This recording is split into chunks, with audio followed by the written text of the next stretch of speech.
ইলিশ মাছ পছন্দ করে না এমন মানুষ খুব কমই আছে। আমার তো ইলিশ মাছের সব রেসিপিই ভালো লাগে। আজকে রান্না করব আলু বেগুন ডাঁটা দিয়ে ইলিশ মাছের পাতলা ঝোল। এই জন্য মাছগুলোকে প্রথমে লবণ হলুদ দিয়ে মাখিয়ে ভেজে নিতে হবে। ইলিশ মাছ বেশি ভাজলে ভালো লাগে না, জাস্ট এপিট ওপিট করে নামিয়ে নেব।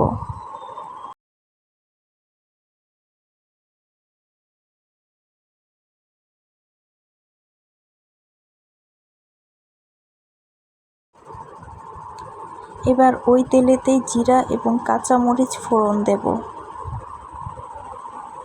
এবার সবজিগুলো দিয়ে দিব। পরিমাণ মতো লবণ দিয়ে সবজিগুলোকে ভালোভাবে ভাজা ভাজা করে নেব।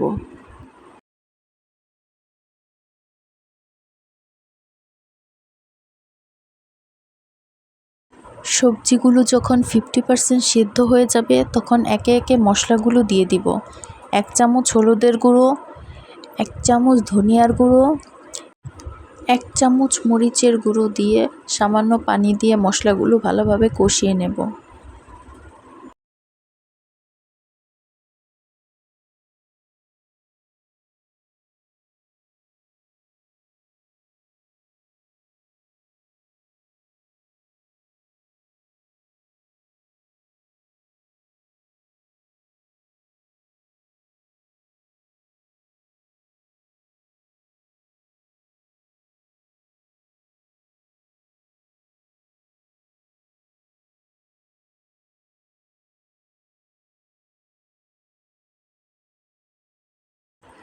মশলা থেকে যখন তেল উঠবে তখন ঝোলের জন্য পরিমাণ মতো পানি দিয়ে দেব।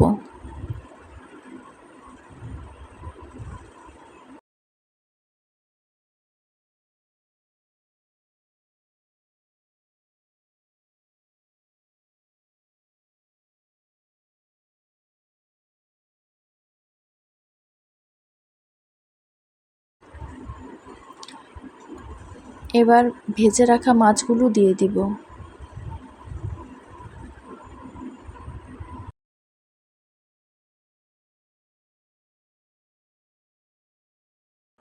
লাস্টে ভাজা জিরে গুঁড়ো দিয়ে নামিয়ে নেব।